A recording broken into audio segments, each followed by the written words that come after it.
Gender dysphoria എന്ന് പറയുന്ന ഒരു ക്ലിനിക്കൽ കണ്ടീഷൻ ഉണ്ട്. ജെൻഡർ ഡിസ്ഫോറിയ എന്ന് പറഞ്ഞു കഴിഞ്ഞാൽ അത് ഒരാൾക്ക് ഈ പറഞ്ഞ പോലെയുള്ള പറഞ്ഞ മനുഷ്യനും ശരീരവും തമ്മിലുള്ള ഒരു ഡിസെക്ഷൻ, ഒരു ട്രാൻസ് അവസ്ഥ, അതായത് മനസ്സ് ശരീരവും വെവ്വേറായിട്ട് നിൽക്കുന്ന ഒരു അവസ്ഥ.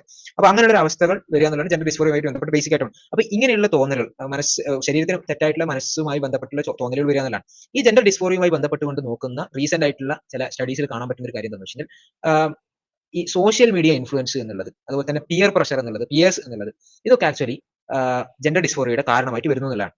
സോഷ്യൽ മീഡിയ ഇൻഫ്ലുവൻസ് എന്ന് പറയുമ്പോൾ അതിൽ ഈ പറയുന്ന ബിഗ് ബോസും അത് ഷോർട്ട് ക്ലിപ്പുകൾ ആക്കിയിട്ടും റീലുകളാക്കിയിട്ടും ഷോർട്ടുകളാക്കിയിട്ടും നമ്മുടെ കുട്ടികളുടെ മുമ്പിലേക്ക് വരുന്നതൊക്കെ അതിൽ പെടും.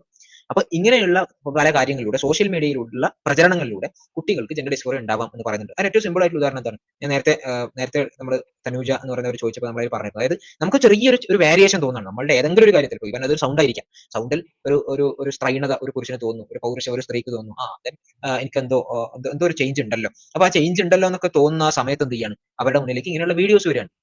ജെൻഡർ എന്ന് പറഞ്ഞു കഴിഞ്ഞാൽ അതൊരു സ്പെക്ട്രമാണ്, ആ സ്പെക്ട്രത്തിൽ നിങ്ങൾ എവിടെയും ആയിരിക്കാം, നിങ്ങൾ നിങ്ങളുടെ ജെൻഡർ തിരിച്ചറിയണം, നിങ്ങൾ എക്സ്പ്രസ് ചെയ്യണം എന്നൊക്കെ പറഞ്ഞിട്ടുള്ള വീഡിയോസ്, അല്ലെങ്കിൽ ഈ പറയുന്ന പോലെ ആളുകളുടെ വീഡിയോസ്, ഇൻഫ്ലുവൻസേഴ്സ് എന്ന് പറയുന്നത് ബിഗ് ബോസിലൊക്കെ പോയി നടക്കുന്ന ആളുകളുടെ വീഡിയോസ് വരുന്നു. സ്വാഭാവികമായിട്ട് മിസ്ഗൈഡ് ചെയ്യപ്പെടും, മിസ്ഗൈഡ് ചെയ്യപ്പെടും. അവർക്ക് ആക്ച്വലി അതൊരു പ്രശ്നം ആയിരിക്കില്ല, എന്നാൽ അത് പ്രശ്നമായിട്ട് അവർക്ക് തോന്നുകയും അവരുടെ മനസ്സ് അതിനനുസരിച്ച് മാറുകയും അവർ ഈ പറയുന്ന പോലെയുള്ള അവർ ഇൻഫ്ലുവൻസ് ആയി മാറുകയും ചെയ്യും.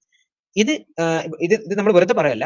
ഇതുമായി ബന്ധപ്പെട്ടുകൊണ്ട് നമ്മൾ ഈ സെക്ഷൽ റെവല്യൂഷൻ, അമേരിക്കയിൽ നടന്നിട്ടുള്ള ലൈംഗിക വിപ്ലവം, അതുമായി ബന്ധപ്പെട്ടുകൊണ്ട് 1970s കഴിഞ്ഞിട്ടുള്ള ലൈംഗിക വിപ്ലവം, അത് കഴിഞ്ഞ് ഒരു 20 വർഷത്തിന്റെ ചാർട്ട് എടുത്ത് നോക്കുമ്പോൾ, ഗ്രാഫ് എടുത്ത് നോക്കുമ്പോൾ ഈ പറഞ്ഞ പോലെയുള്ള ഇങ്ങനെയുള്ള തോന്നലുകൾ, അതായത് മനുഷ്യ ശരീരം തമ്മിലുള്ള ഡിഫറെന്റ് ആയിട്ട് തോന്നുന്ന തോന്നലുകൾ, ആ തോന്നലുകൾ തോന്നിയിരുന്ന ആളുകളുടെ നമ്പർ ഇങ്ങനെയാണ് ഇൻക്രീസ് ചെയ്തത്. ഇങ്ങനെ എക്സ്പോണൻഷ്യൽ ഗ്രോത്ത് ആയിരുന്നു.